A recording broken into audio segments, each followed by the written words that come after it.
चलिए दोस्तों, करते हैं आज की इस क्लास को शुरुआत। एक बार फिर से आप सब बच्चों का स्वागत है। मैं हूं टीआर जैन और मैं आप लोगों के लिए लेकर आया हूं डायरेक्ट टेक्स्ट की क्लासेस। डायरेक्ट टेक्स्ट में मैं आप लोगों के साथ जो चैप्टर डिस्कस कर रहा हूं उसका नाम है residential status and scope of taxable income. बेटा, लास्ट क्लास में मैंने आप लोगों को रेजिडेंशियल स्टेटस के बारे में ये बताया था कि बेटा मैं आप लोगों के साथ सिलेबस जो डिस्कस कर रहा हूं बजट 2020 उसका एक पार्ट मैं आपको करवा रहा हूं जिसका नाम है बेटा फिनांस एक्ट 2020। फिनांस एक्ट 2020 में जैसा कि मैंने आपको बताया टू टॉपिक्स हैं, एक होगा हमारे पास प्रीवियस ईयर और एक होगा हमारे पास असेसमेंट ईयर। जब कभी भी आपसे कोई पूछे कि भाई आपका प्रीवियस ईयर कौन सा है तो आपको याद रखना है हम लोग जो प्रीवियस ईयर पढ़ रहे हैं वो है अप्रैल 2020 से लेकर 31 मार्च 2021 और आप लोगों के लिए जो असेसमेंट ईयर होगा वो होगा अप्रैल 2021 से लेकर 31 मार्च 2022। ये आप लोगों के लिए असेसमेंट ईयर होगा। अगर मैं आपसे क्वेश्चन करूं हु इज लाइबल टू पे इनकम टैक्स, कौन पर्सन इनकम टैक्स पे करने के लिए लाइबल होगा, तो मैंने उसका जवाब दिया था एनी एसएससी। कोई भी पर्सन जो एसएससी है उस वो इनकम टैक्स पे करने के लिए लाइबल होगा। एसएससी की डेफिनेशन में आप स्क्रीन पर देख पा रहे हैं। मैंने इंडिविजुअल को, एचयूएफ को, फर्म को, एओपी को, बीओआई को, कंपनी को और अदर पर्संस को मैंने एसएससी की डेफिनेशन में कवर किया।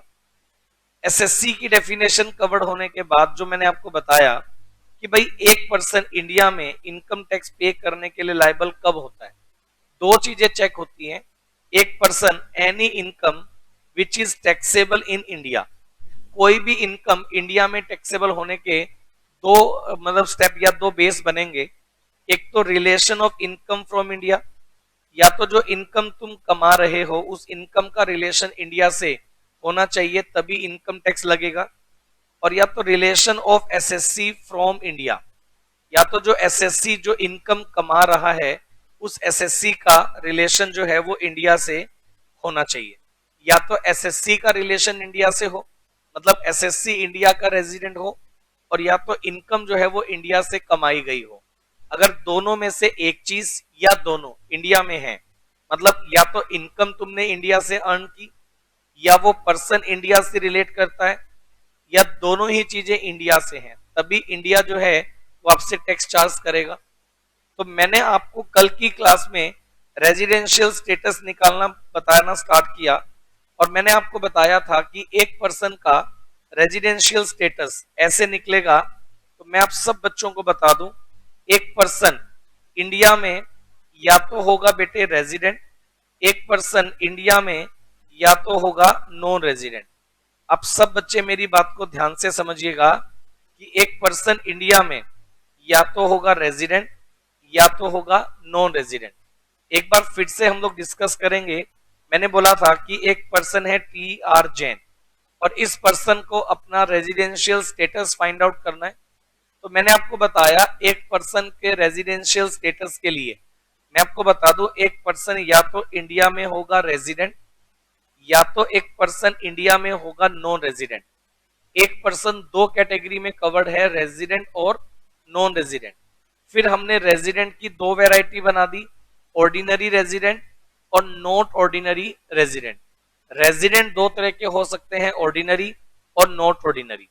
और अगर मैं बात करूं यहां, आप मेरी बात को सुनिएगा, रेजिडेंट दो तरह के हैं, ऑर्डिनरी नॉट ऑर्डिनरी, और या फिर हो सकता है non resident.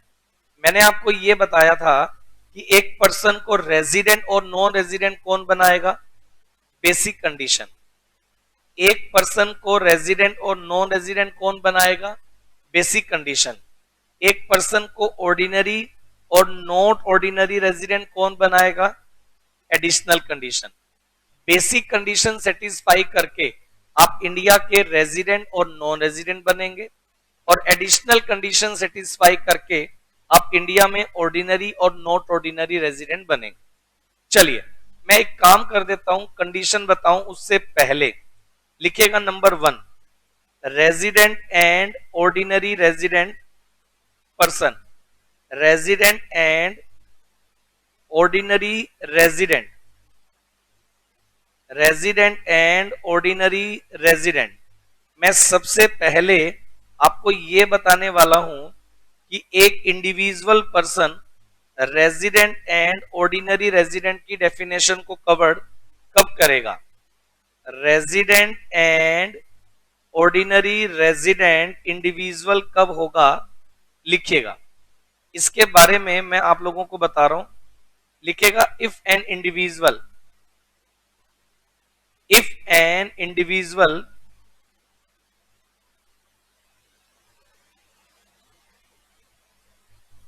satisfied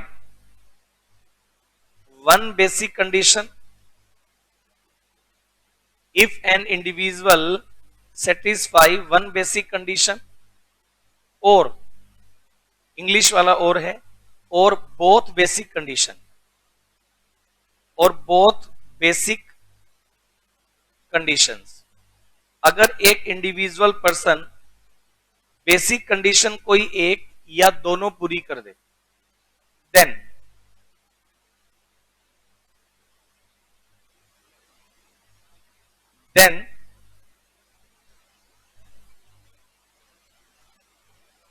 it will be resident. तो वो पर्सन क्या होगा, रेजिडेंट होगा।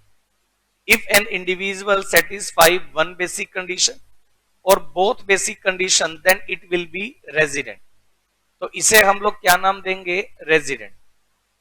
रेजिडेंट एक पर्सन को हमने बना दिया। उसके बाद रेजिडेंट बनने के बाद इफ एन इंडिविजुअल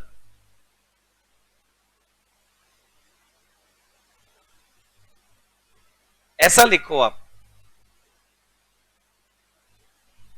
ऐसा लिखो आप, आपको और ज्यादा बढ़िया लैंग्वेज समझ में आएगी। पहले मैंने इसको रेजिडेंट बना दिया, आफ्टर दैट ऐसा लिखो आप, after that if the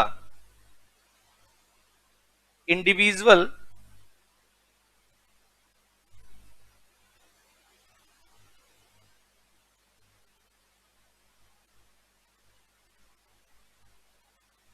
also satisfied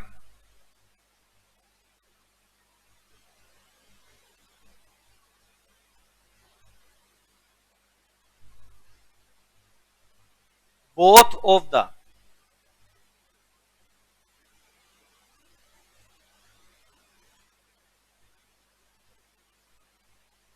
additional conditions, then it will be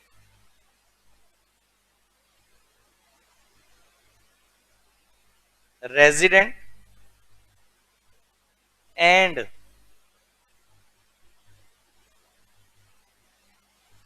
ordinary resident individual।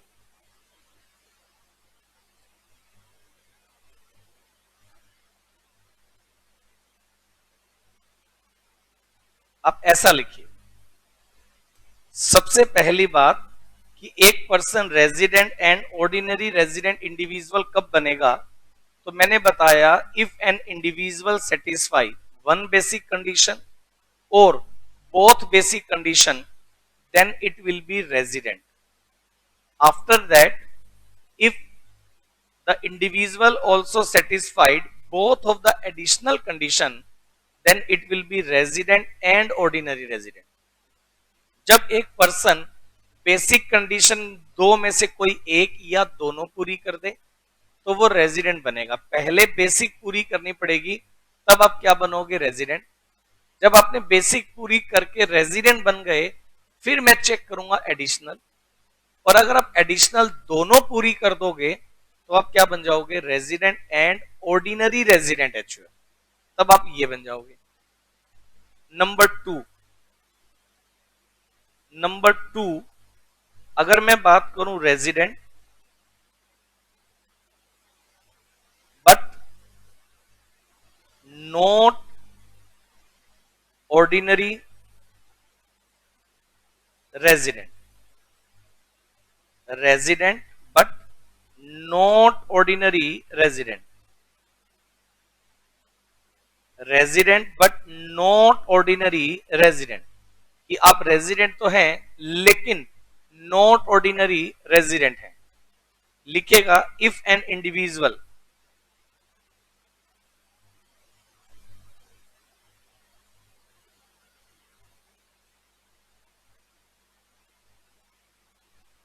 satisfied one basic condition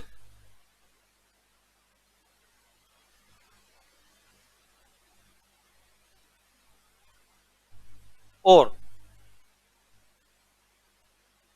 both basic condition,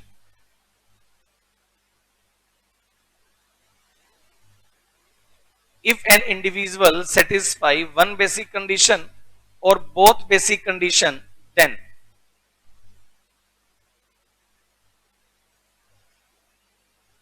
it will be resident, then it will be resident। अगर एक individual basic condition दो में से कोई एक या दोनों पूरी कर दे तो वो रेजिडेंट बन जाएगा। After that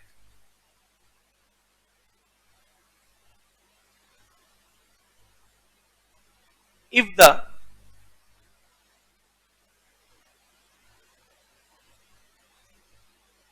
individual not satisfy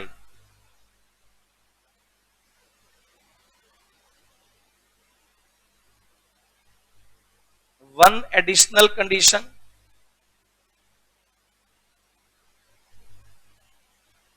or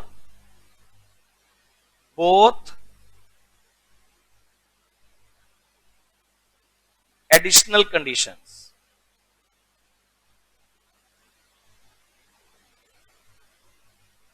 then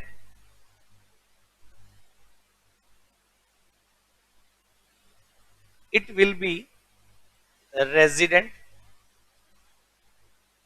but not ordinary resident. कि अगर इंडिविजुअल बेसिक कंडीशन में से कोई एक या दोनों सेटिस्फाई कर दे लेकिन एडिशनल में से कोई एक या दोनों सेटिस्फाई ना करे तो वो रेजिडेंट तो होगा लेकिन नॉट ऑर्डिनरी होगा। बेसिक कंडीशन में से कोई एक या दोनों पूरी कर देने से आप क्या बन गए? इंडिया में आप बन गए रेजिडेंट। बेसिक कोई एक या दोनों पूरी करने से आप इंडिया में बन गए रेजिडेंट, लेकिन एडिशनल दोनों में से कोई एक पूरी ना करें या दोनों ही पूरी ना करें तो आप क्या बन जाएंगे? Not ordinary resident. और नंबर थ्री अगर मैं आपसे डिस्कस करूं, नंबर 3 नॉन रेजिडेंट इंडिविजुअल, या डायरेक्टली लिख देता हूं नॉन रेजिडेंट। कि एक पर्सन नॉन रेजिडेंट कब होगा? लिखिएगा non resident if an individual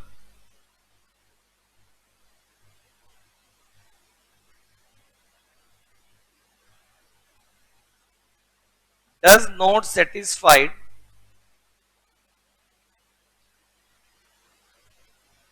both of the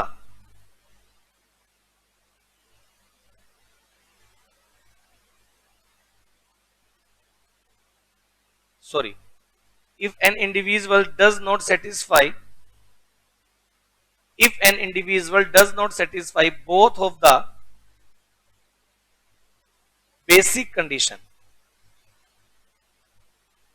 if an individual does not satisfy both of the basic condition, then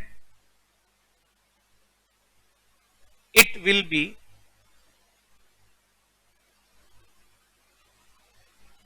non-resident। If an individual does not satisfy both of the basic condition, अगर एक individual person दोनों basic condition को satisfy नहीं करता तो वो क्या हो जाएगा, नॉन रेजिडेंट हो जाएगा। लिखिएगा whether it satisfied, whether it satisfied both of the additional conditions।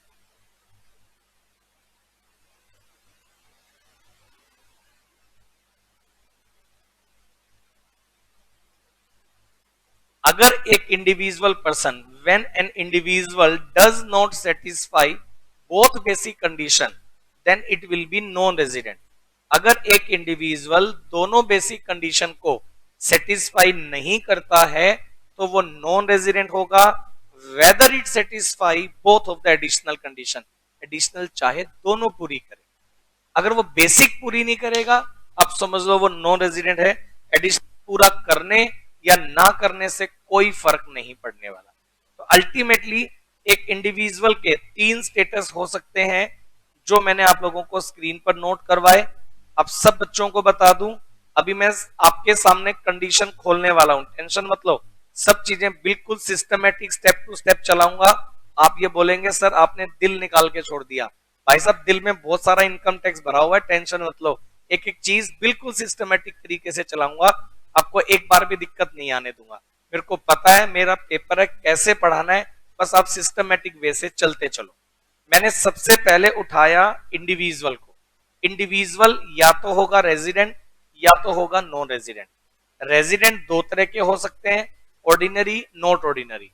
एक पर्सन को रेजिडेंट नॉन रेजिडेंट कौन बनाता है जी, बेसिक कंडीशन।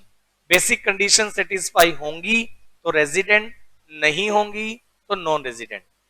एक पर्सन को रेजिडेंट नॉन रेजिडेंट बनाने के बाद रेजिडेंट की दो वैरायटी, ऑर्डिनरी, नॉट ऑर्डिनरी। एक पर्सन ऑर्डिनरी और नॉट ऑर्डिनरी कब होगा, एडिशनल कंडीशन को सेटिस्फाई करके। एडिशनल कंडीशन है 2, अगर दोनों एडिशनल कंडीशन सेटिस्फाई करोगे तो ऑर्डिनरी। दोनों में से कोई एक पूरी नहीं की या दोनों पूरी नहीं की तो आप क्या बन जाएंगे, नॉट ऑर्डिनरी। ये रूल होता है जी। आप बता दो मेरे को, इसमें कोई डाउट है तो बताइए। किसी बच्चे को यहां तक कुछ भी पूछना है आप पूछ सकते हो। किसी बच्चे को यहां तक कुछ भी पूछना है आप पूछ सकते हैं, बताइए। अगर आपको ये बेसिक कंडीशन एडिशनल कंडीशन कितनी सेटिस्फाई करनी है, ये वाली बात अगर क्लियर है तो अब मैं आपके सामने खोलने जा रहा हूं। देयर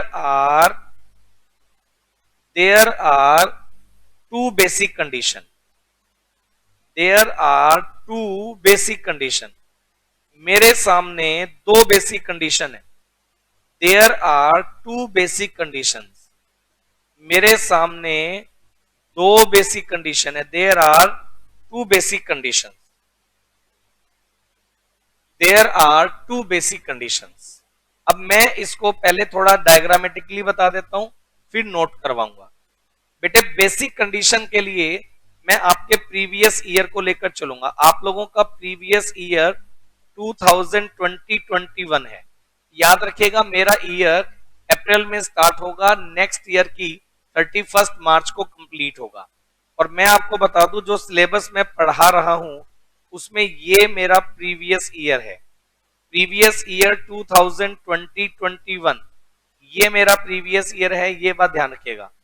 और सही बात बताऊं तो 2020-21 ये जो प्रीवियस ईयर है एग्जैक्टली इसे बोला जाता है रेलिवेंट प्रीवियस ईयर।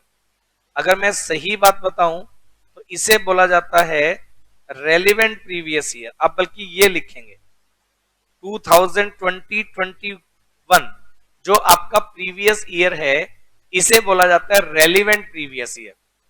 इससे प्रीसीडिंग ईयर जो है 2019-2020 गया, इससे प्रीसीडिंग, इससे पिछला साल 18-19 गया, इससे प्रीसीडिंग ईयर 17-18 17-18 ये गया, इससे प्रीसीडिंग ईयर 16-17 ये गया। ये इससे प्रीसीडिंग प्रीवियस ईयर है। तो मैं आपको बता दूं ये जो 2020-21 है इसे बोला जाएगा रेलिवेंट प्रीवियस ईयर। और उससे पिछले वाले जो ईयर हैं वो भी प्रीवियस ईयर है, बट रेलिवेंट प्रीवियस ईयर नहीं है। रेलिवेंट प्रीवियस ईयर आपका 2020-21 है। अब मैं आप लोगों को एडिशनल कंडीशंस बताने जा रहा हूं कि भाई आप लोगों के, सॉरी, बेसिक कंडीशंस बताने जा रहा हूं कि आप लोगों के ऊपर बेसिक कंडीशंस क्या लगती है। First basic condition, first condition क्या है?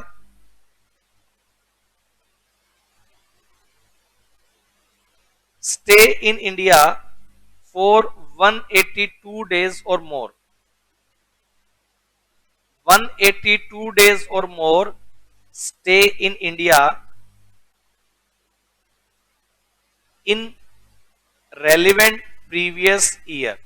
ये पहली बेसिक कंडीशन है।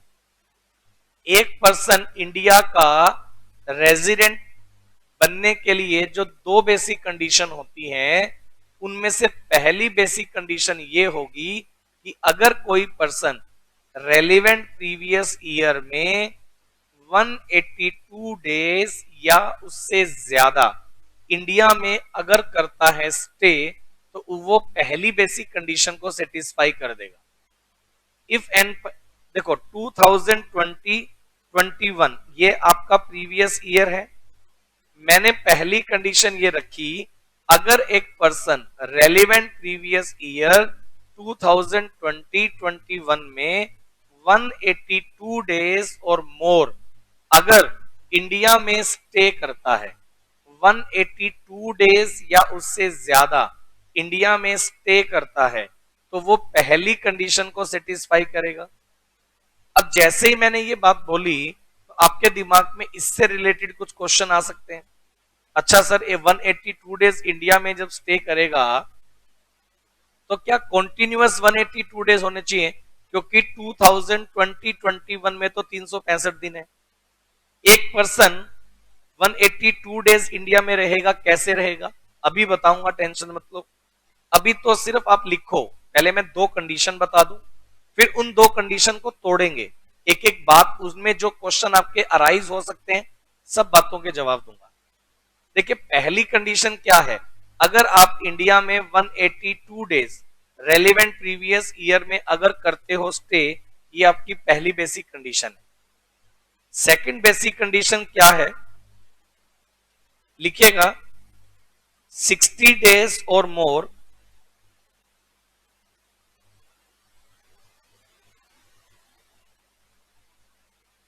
stay in India in relevant previous year.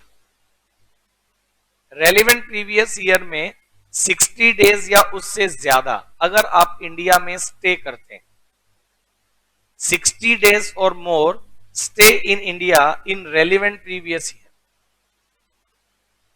And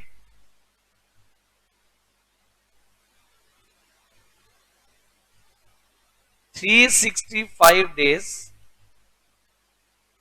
or more in preceding 4 years from the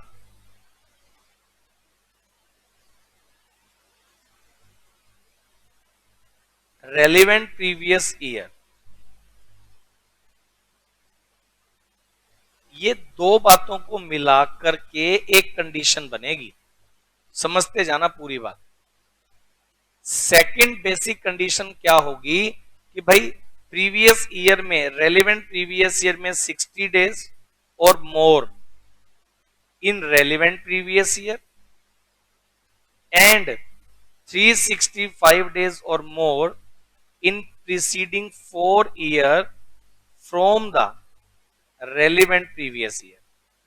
relevant previous year से प्रीसीडिंग 4 इयर्स में 365 डेज या उससे ज्यादा इंडिया में स्टे करें। अब मेरी बात को आप ध्यान से सुनो।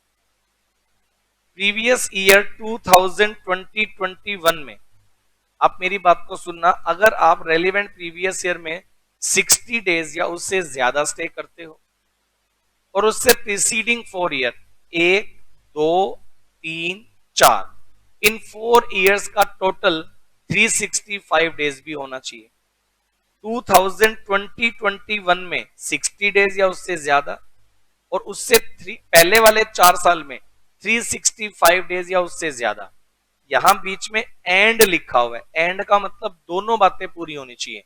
मतलब रेलिवेंट प्रीवियस ईयर में 60 डेज या उससे ज्यादा भी होने चाहिए, और उससे प्रीसीडिंग 4 ईयर्स में 365 डेज या उससे ज्यादा भी होने चाहिए। इन दोनों बातों को मिलाकर एक कंडीशन बनती है। और इधर ये प्रीवियस ईयर में 182 डेज रहेगा, तो ये एक कंडीशन बनती है। ये हो गई फर्स्ट कंडीशन, ये हो गई सेकंड कंडीशन। आप सब बच्चे इनको जैसे मैंने यहां प्रेजेंट किया, ये बिल्कुल एज इट इज ऐसे ही नोट कर लो।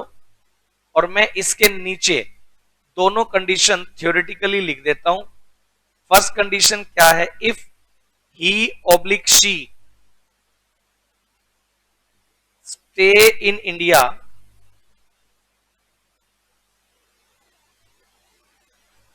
for at least 182 days or more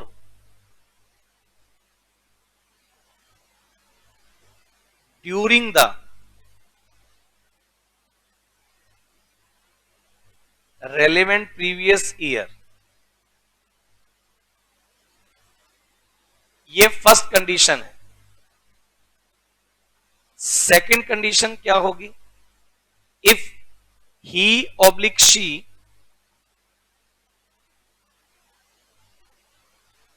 stay in India for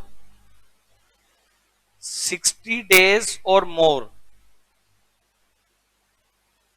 in relevant previous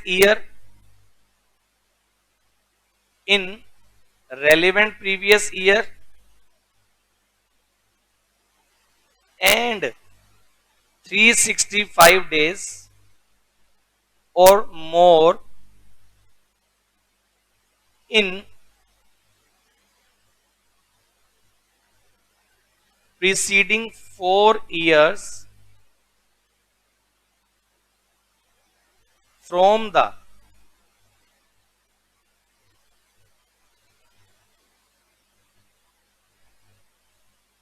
relevant previous year।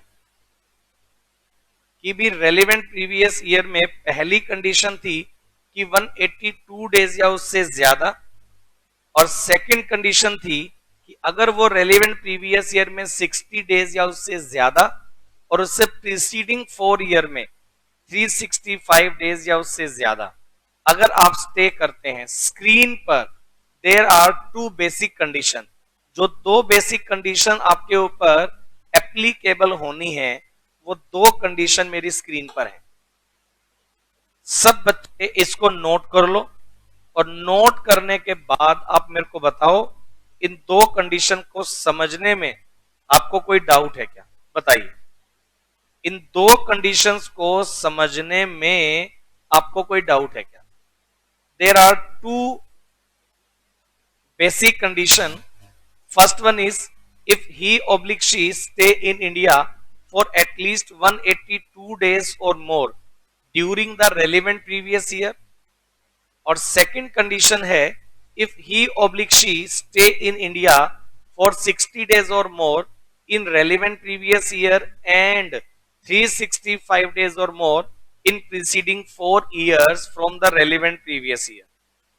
अगर ये सब बातें आपकी हैं तो मैं आपको बता दूं बेटा, ये 2 बातें पूरी करके अब देयर आर 2 बेसिक कंडीशन।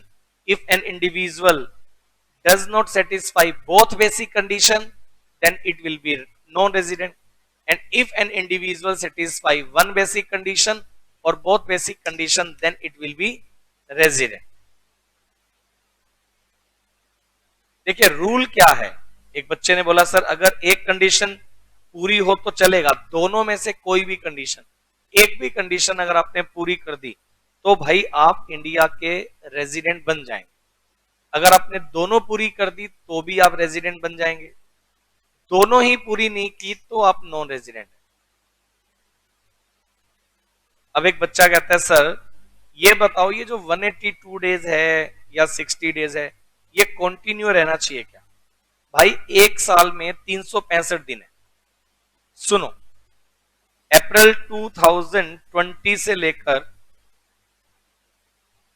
31 मार्च 2021 ये आपका प्रीवियस ईयर है। सही बात है ना, ये आपका प्रीवियस ईयर है। अगर मैं आप सब बच्चों को बताऊं, ये देखो अप्रैल 2020 से लेकर 31 मार्च 2021 ये आप लोगों के लिए प्रीवियस ईयर है। अब इस ईयर में देखो 182 डेज वाली कंडीशन पूरी करनी है। मान लीजिए मिस्टर ए एक पर्सन है जो कि बिजनेसमैन है। अब वो अप्रैल 1 को मान लीजिए इंडिया में है, कुछ दिन इंडिया में रहा और बिजनेस करने के लिए आउट ऑफ इंडिया चला गया। कुछ दिन वो इंडिया के बाहर रहा, फिर इंडिया में आ गया। फिर वो कुछ दिन इंडिया में रहा, फिर बिजनेस ट्रिप से दूसरे किसी देश में चला गया। फिर वो दूसरे देश में रहा, फिर वो इंडिया में वापसी आ गया। इस तरह से उसका पूरे साल में आना जाना लगा रहता है। उसका पूरे साल में आना जाना लगा रहता है। आप सब लोग मेरी बात को समझिएगा, पूरे साल में उसका इंडिया में आना जाना लगा रहता है। कभी वो इंडिया में है, कभी वो इंडिया में नहीं है, पूरे साल उसका आना जाना लगा रहता है। अब एक बात को समझिएगा, जब ईयर एंड हुआ तो हमें उसकी कंडीशन सेटिस्फाई करनी पड़ेगी। अब मैं ये देखूंगा कि भाई क्या वो बेसिक कंडीशन को सेटिस्फाई कर रहा है या नहीं कर रहा। पहले मैं फर्स्ट कंडीशन चेक करूंगा। आप मेरी बात को समझिएगा कि क्या वो इंडिया में 182 डेज इंडिया में स्टे करता है। अब उस पूरे साल में जितने जितने दिन वो इंडिया में था वो सारे डेज में काउंट करूंगा। वो तो इंडिया में है ही। अब आपको एक कंफ्यूजन और आएगा कि सर जिस दिन वो इंडिया छोड़ के जा रहा है और जिस दिन वो इंडिया में आ रहा है वो दिन कहां माना जाएगा। तो बेटा इसके ऊपर एक कंसेप्ट क्या है कि अगर आपको एग्जैक्ट टाइम गिवन है क्वेश्चन में, प्रैक्टिकली तो पॉसिबल है, लेकिन अगर क्वेश्चन में एग्जैक्ट टाइम गिवन है day leaves India and day entered India, जिस दिन आप इंडिया छोड़कर गए और जिस दिन आप इंडिया में आए, अगर वो दिनों के एग्जैक्ट टाइम आपके पास गिवन है तो हम उन दिनों के नंबर ऑफ आवर्स का टोटल करके 24 से डिवाइड करके उसको डेज में कन्वर्ट कर सकते हैं। लेकिन ऐसा कॉम्प्लिकेटेड क्वेश्चन आमतौर पर एग्जामिनर नहीं पूछता है, तो इसलिए हम लोग क्या करते हैं, इसका रूल ये होगा जनरली कि day leaves India and day entered India both are count in India. याद रखिएगा, इंडिया से छोड़कर जाने का दिन और इंडिया में आने का दिन दोनों इंडिया में काउंट करने हैं इन कंडीशन को पूरा करने के लिए। जब आप इनके डेज चेक करेंगे तो day leaves India and day entered India both are count in India. समझ गए? इंडिया में 182 डेज होना चाहिए, कॉन्टिन्यूअस हो ये मैंने नहीं बताया। दूसरा मैंने ये बता दिया day leaves India and day entered India both are count in India. India से जाने का दिन और इंडिया में आने का दिन दोनों इंडिया में काउंट होंगे अगर टाइम गिवन नहीं है तो। ये वाली बात आपको ध्यान रखनी है। सही बात है। कुछ और चीजें छोटी छोटी जो आपके दिमाग में चल रही होंगी वो सारे क्वेश्चंस का जवाब मेरे मटेरियल में आपको मिलेगा, मेरी क्लास में आपको मिलेगा। जैसे जैसे हम प्रैक्टिस करेंगे, केस स्टडीज आपके सामने आएंगे, आपकी इन सारी बातों का जवाब आपको मिलेगा। सही बात है। पहले आप मेरे से ये पूछ लो कि आप में से किसी बच्चे को यहां तक में कोई डाउट है क्या? एक बच्चे ने बोला है सर उसका पर्सनल इंटरेस्ट भी होना चाहिए रेजिडेंट बनने के लिए।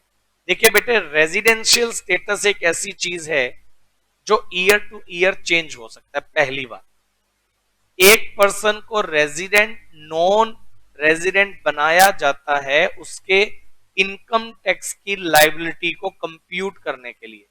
ये वाली बात ध्यान रखनी है। एक पर्सन को रेजिडेंट या तो नॉन रेजिडेंट उसकी इनकम टैक्स लायबिलिटी को कंप्यूट करने के लिए बनाया जाता है। अदरवाइज रेजिडेंट और नॉन रेजिडेंट का कोई फंडा नहीं है। मैं सब बच्चों को बता दूं, रेजिडेंट या तो नॉन रेजिडेंट सिर्फ इनकम टैक्स पर्पस के लिए है। आप लोगों ने सुना होगा एक वर्ड, इंडियन सिटीजन। सिटीजनशिप अलग चीज होती है, रेजिडेंशियल स्टेटस अलग चीज होता है। आप दोनों को मिक्स ना करें। सिटीजन होना एक अलग चीज है, रेजिडेंट होना एक अलग चीज है।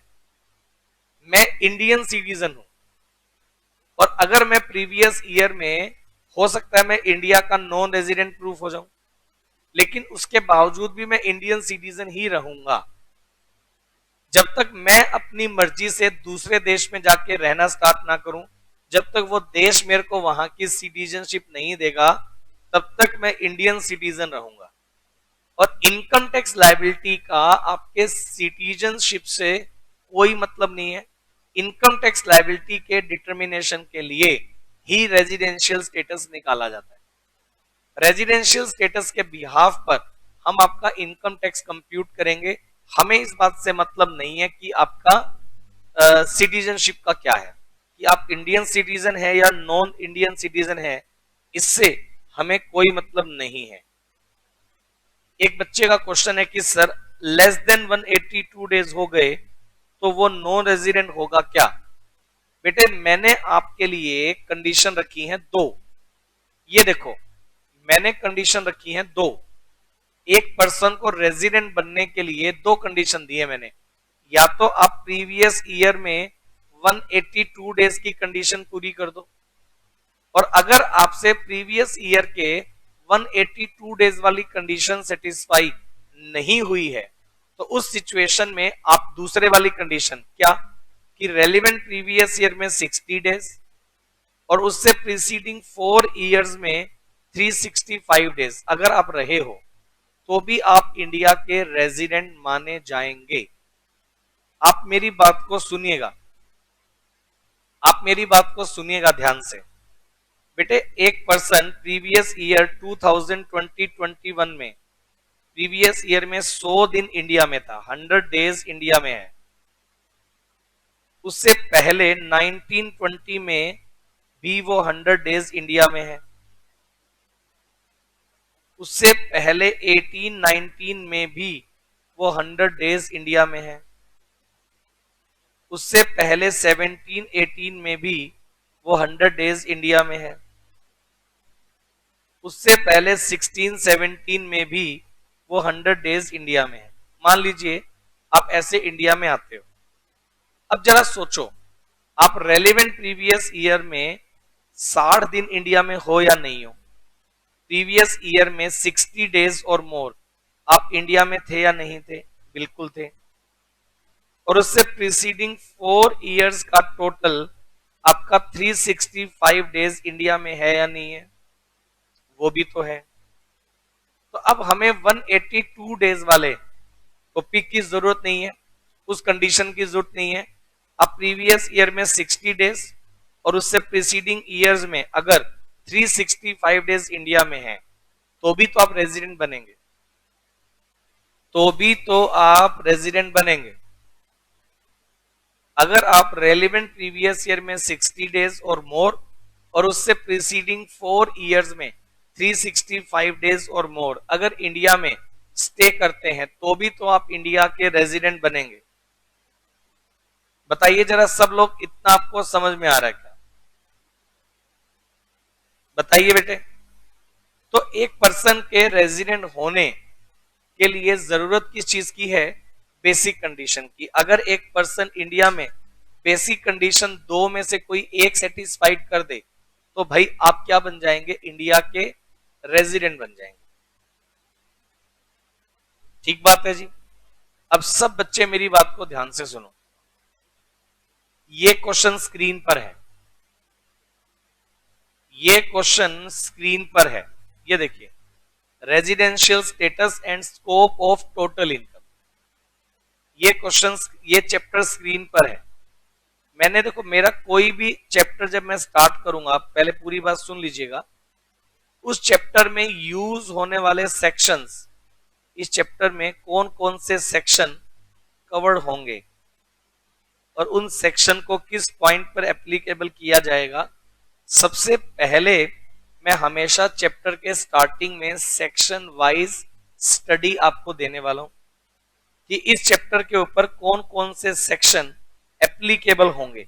सबसे पहले मैं आपको यह बताऊंगा, सेक्शन वाइज स्टडी के बाद चैप्टर के बारे में जर्नल बातें, बेसिक रूल, बेसिक चीजें हैं, ये सारी बेसिक बातें एक बार आज आप रीडिंग कर लेंगे, लेकिन इनमें से हो सकता है कुछ बातें आपको भी क्लियर ना हो क्योंकि शायद अभी तक मैंने बताई ना हो।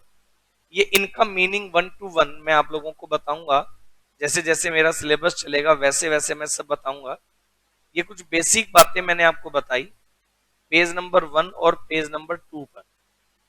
जब आप मेरे मटेरियल के पेज नंबर 3 पर आते हैं तो पेज नंबर 3 पर मैंने आप लोगों को रेजिडेंशियल स्टेटस के बारे में बताया। मैंने ये बताया कि भी रेजिडेंशियल स्टेटस निकालने के लिए एक पर्सन के, जब मैं रेजिडेंशियल स्टेटस निकालूंगा तो residential status resident and ordinary हो सकता है, रेजिडेंट बट नॉट ऑर्डिनरी हो सकता है और नॉन रेजिडेंट हो सकता है। 3 तरह के स्टेटस हो सकते हैं और इन तीनों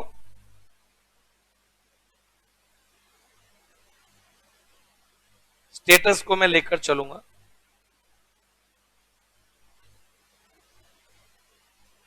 मेरे पास कुछ बच्चों के बीच में डाउट स्किप हुए हैं, शायद एक बार के लिए मैं आपको एक दो बच्चों के डाउट ले लूं। एक बच्चे ध्रुव जिंदल का क्वेश्चन था कि sir overall total days count होंगे कि वो 182 डेज है या नहीं है। बिल्कुल, जब भी डेज काउंट होंगे वो ओवरऑल काउंट होंगे। एक क्वेश्चन एक बच्चे का और क्वेश्चन है, सर एक इंडिविजुअल 2 कंट्री का रेजिडेंट हो सकता है क्या? बिल्कुल हो सकता है जी। एक पर्सन मोर देन 2 कंट्री भी रेजिडेंट हो सकता है, ये मेरे टॉपिक में आएगा, बिल्कुल आएगा। एक पर्सन मोर देन 2 कंट्री का भी रेजिडेंट हो सकता है, 2 कंट्री या उससे भी ज्यादा का रेजिडेंट वो हो सकता है एक सिंगल ईयर में, वो मैं आपको बताऊंगा। एक पर्सन एक पर्टिकुलर ईयर में 2 कंट्री का भी रेजिडेंट हो सकता है। तो उस कंडीशन, उसी सब चीजों के लिए तो मैं चैप्टर पढ़ा रहा हूं कि अगर ऐसा हुआ तो वो कहां टैक्स देगा, कितना टैक्स देगा, इसी के लिए तो मैं चैप्टर पढ़ा रहा हूं।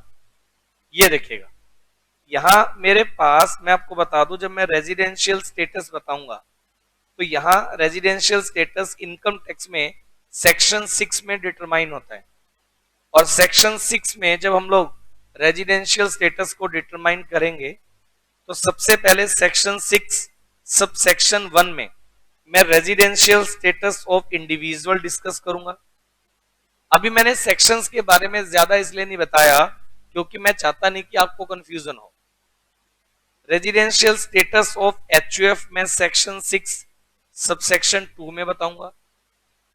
सेक्शन 6 सबसेक्शन 2 में ही residential status of firm, AOP, BOI का स्टेटस निकालेंगे। सेक्शन 6 सबसेक्शन 3 में रेजिडेंशियल स्टेटस ऑफ कंपनी की बात करूंगा। सेक्शन 6 सबसेक्शन 4 में हम अदर पर्सन जो भी बच गए उनके रेजिडेंशियल स्टेटस को निकालने की बात करेंगे। एक एक करके सबका रेजिडेंशियल स्टेटस हम निकालेंगे। और बेटे जब मैं इनकी बात करूंगा, ये देखिएगा जरा सब बच्चे, ये देखो स्क्रीन पर अगर आप मेरे बात सुनेंगे, सबसे पहले मैंने रेजिडेंशियल स्टेटस किसका बताया आपको? इंडिविजुअल का। मैंने बताया एक इंडिविजुअल पर्सन इंडिया में या तो होगा रेजिडेंट एंड ऑर्डिनरी, या होगा रेजिडेंट बट नॉट ऑर्डिनरी, और या होगा नॉन रेजिडेंट। 3 तरह के आपके स्टेटस जो है वो हो सकते हैं। इसी तरह का ये चार्ट मैंने आपको बताया था, नोट भी करवाया था। एक पर्सन के रेजिडेंट होने के लिए सबसे पहली 2 बेसिक कंडीशंस हैं। ये बेसिक कंडीशंस क्या हैं ये मैंने आपको बताई है। अगर एक पर्सन बेसिक कंडीशन सेटिस्फाई नहीं करेगा दोनों, तो बन जाएगा नॉन रेजिडेंट, अदरवाइज बनेगा रेजिडेंट। आप ये देखिएगा बेसिक कंडीशंस को लेकर मैंने कुछ एग्जाम्पल आपको दिए हैं। ये एग्जाम्पल मैंने आपको दिए हैं। आपको फर्स्ट ऑफ ऑल मैंने सिर्फ यूं कह लो इतना ही पढ़ाया आज अभी तक।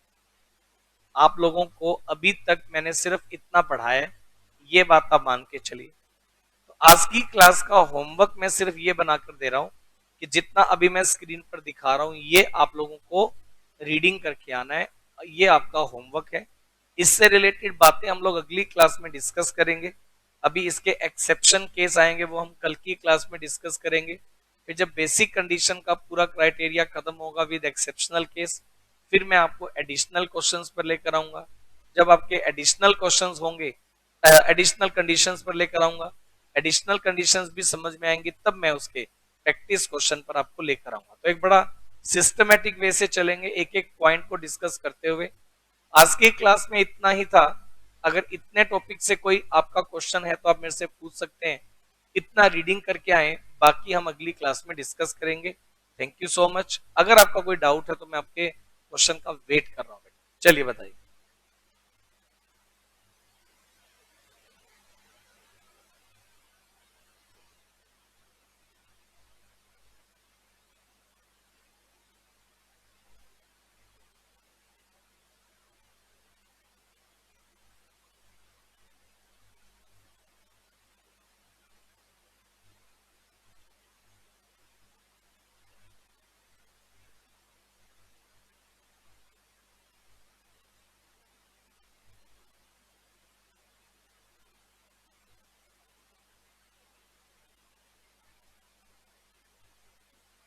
चलिए जी, ठीक है।